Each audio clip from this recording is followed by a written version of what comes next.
தற்போதைய அண்மை செய்தியை பார்த்துக் கொண்டிருக்கிறோம். நாளை காலை 10 மணிக்கு திமுக மாவட்ட செயலாளர்கள் கூட்டம் காணொலி வாயிலாக கட்சித் தலைவரும் முதலமைச்சருமான மு.க.ஸ்டாலின் தலைமையில் நடைபெறும் என்று திமுக பொதுச் செயலாளர் துரைமுருகன் அறிவித்திருக்கிறார்.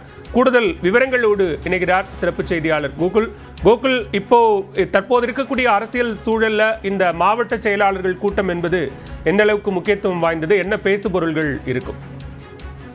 நிச்சயமா பாலா, திமுகவுடைய மாவட்ட செயலாளர் கூட்டம் திமுக தலைவர் முதலமைச்சர் மு.க.ஸ்டாலின் தலைமையில் நாளை காலை காணொலி காட்சி வாயிலாக காலை 10 மணிக்கு நடைபெறும் என்று திமுகவுடைய பொதுச்செயலாளர் துரைமுருகன் அறிவித்திருக்கார். இந்த கூட்டத்துக்கு முக்கிய பொருளாக ஓரணியில் தமிழ்நாடு உறுப்பினர் சேர்க்கை தொடர்பாக இந்த கூட்டத்தில் விவாதிக்கப்பட இருக்கிறது. குறிப்பாக ஓரணியில் தமிழ்நாடு என்ற ஒரு பரப்புரை இயக்கத்தையே திமுக தொடர்ந்து நடத்தி வருகிறது. முதலமைச்சர் மு.க.ஸ்டாலின் ஓரணியில் தமிழ்நாடு என்ற உறுப்பினர் சேர்க்கையை தொடங்கி வைத்து தொடர்ந்து அவரும் நேரடியாக வீடு வீடாக சென்று உறுப்பினர் சேர்க்கையில் ஈடுபட்டு வருகிறார். இன்று மயிலாடுதுறையில் நடைபெற்ற இந்த ஓரணியில் தமிழ்நாடு உறுப்பினர் சேர்க்கை முகாமில் நேரடியாக வீடுதோறும் சென்று முதலமைச்சர் தன்னுடைய பங்களிப்பையும் கொடுத்திருந்தார். இந்த நிலையில் மாவட்ட செயலருடைய செயல்பாடு குறித்து பல்வேறு விமர்சனங்கள் வருகிறது. குறிப்பாக சிலர் முறைப்படியாக இந்த உறுப்பினர் சேர்க்கை நடத்தவில்லை.